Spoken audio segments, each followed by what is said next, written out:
हमारी बात अब विश्वास से मानिएगा, आप उस पर विचार मत कीजिएगा। गुरु ने आज्ञा कर दी, निकल जाओ। अब जो होगी गुरु जी आज्ञा है, व्यवस्था होगी और होगी व्यवस्था। विश्वासो फलदायक। गुरुजन आज्ञा नहीं देते, वैष्णव आज्ञा नहीं देते, संत जन आज्ञा नहीं देते, वक्ता आज्ञा नहीं देते, विप्र आज्ञा नहीं देते, वे सामर्थ्य देते हैं। जो वे कह रहे हैं वो पूर्ण होगा। आप उस पर विश्वास करके करो बस। हमारे एक से एक उद्योगपति कथा कराते हैं, खूब धनवान लोग। कई लोग कहते महाराज जी इसका मतलब निर्धन लोग कथा नहीं करा सकते। अब हम ऐसी एक जगह कथा करके आए हैं, आपको क्या बताएं।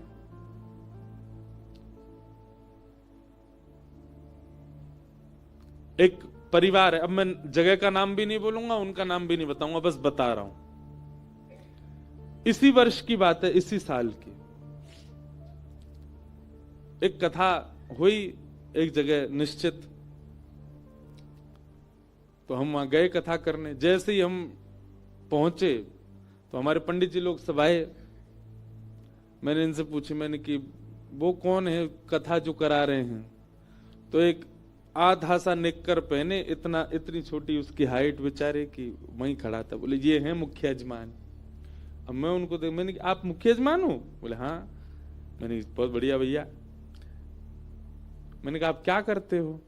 तो बोले महाराज जी हम कोई कार्य बताया उन्होंने अपना, वो करते हैं। मैंने कहा अच्छा चलो।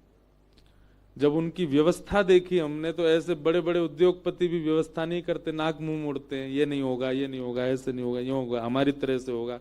महाराज जी को हमने बोला हम जैसे चाहेंगे वैसे बैठेंगे, जहां चाहेंगे वहां रहेंगे, हम जब बुलाएंगे तब आएंगे। सब लोग अपना अपना करते हैं, पर ऐसी उत्तम व्यवस्था।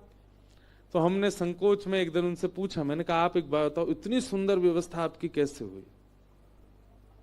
बोले महाराज जी हम आपसे बताना ही चाह रहे थे, हम पे तो श्री जी ने कृपा की। ये कथा हमको लाडली जी की आज्ञा से मिली है। मैंने कहा मतलब? बोले गलती से हमारे अकाउंट में 50 लाख रुपए आ गए। मैंने कहा हैं? बोले हाँ। बोले बैंक से हमको फोन आया, बोले बहुत बड़ा ट्रांजैक्शन हुआ आपके अकाउंट में। तो हम बैंक गए, बैंक वालों से जाके कहा भैया इतना बड़ा ट्रांजैक्शन आया, गलती से आ गया है, हमारा तो हो नहीं सकता, जिन्होंने भेजा है उनको आप कॉल करो। तो बोले कॉल किया महाराज जी, कोई वो था, कोई फाउंडेशन थी, कोई ट्रस्ट था। बोले किसी ने फोन नहीं उठाया। बोले फिर हमने उनको मैसेज डाल दिया। तो बैंक वालों ने कहा देखिए 15 दिन में अगर इनका रिप्लाई आ जाता है और ये लोग अगर अपना पैसा वापस लेने की करते हैं जिज्ञासा तो ठीक है, नहीं तो आप बताओ। बोले नहीं तो हम कथा कराएंगे भैया इससे, और क्या है। बोले महाराज जी 15 दिन तक हमने श्री राधा हे श्यामाजू हे किशोरी जी। मन में ये भी भाव था कि भाई गलत पैसा यूज नहीं करना है, वो व्यक्ति जिसका भी ये बेचारा ले ले वापस, लेकिन मन में हो रहा था हे श्यामाजू कथा तो हम करा लेंगे, लेकिन हमको ऐसी करानी कि पूरा शहर आवे, सबकी भोजन की व्यवस्था हो, सबका लंगर हो, सबका भंडारा हो, और हम महाराज जी कथा सुनते हैं, हम इनको पूरे इनकी मंडली आवे, सब आवे। हमारा इतना खर्चा नहीं, खर्चा व्यवस्थाओं का खूब है। तो बोले महाराज जी 15 दिन हो गए, कोई फोन कॉल। वो बैंक वाले बोले आपको तो बधाई है, अब इसका टैक्स वगैरह जमा करवा देना जो भी है। बोले महाराज जी हमने फिर मन बना लिया कि इससे 1 रुपया भी अपने घर के लिए नहीं लगाना है, सबसे बोले सब कथा में लगाना। कथा कराई, ऐसी अद्भुत कथा। फिर एक दिन बोले महाराज जी हमारे घर चलो। मैंने कि चलो।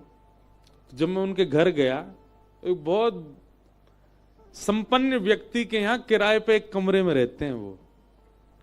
तो जब मैं घर पे गया तो नीचे जो घर के लोग स्वागत कर रहे, मैंने कि आपके परिवार? नहीं महाराज जी ये हमारे मकान मालिक हैं, हम तो इनके यहाँ किराए पे रहते हैं। मैंने कहा आपका घर कहाँ है? बोले ऊपर है, हम ऊपर छत पे हमारा कमरा, वहां रहते।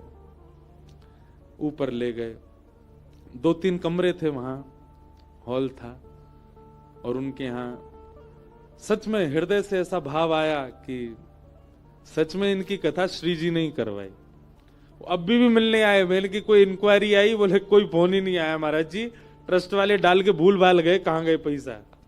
हमको तो लग रहा है वो ट्रस्ट वस्ट भी श्री जी ने ही बनवाई होगी और वो हमसे कथा करवानी थी उनके। अब आप आश्चर्य मानेंगे, विश्राम वाले दिन वो आए मेरे पास, बोले महाराज जी हमारे इतने पैसे अभी बच गए, उसमें से क्या करें। मैंने कहा ये व्यक्ति चाहता तो एक घर बना सकता था, व्यक्ति चाहता तो अपने सब कार्य पूरे कर सकता था। उनके कहीं कर्जे भी चल रहे थे, वो कर्जे भी नहीं चुकाए उन पैसों से।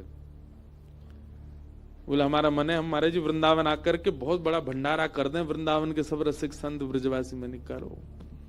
वृंदावन आकर के उन्होंने भंडारा किया।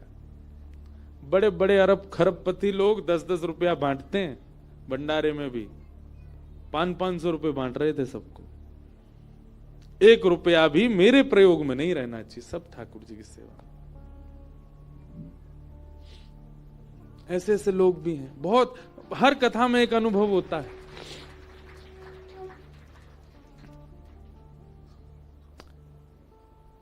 तो कृपा साध्य है कथा। आप लोग भी जपना शुरू कर दो, आपके अकाउंट में भी आ जाए गलती से।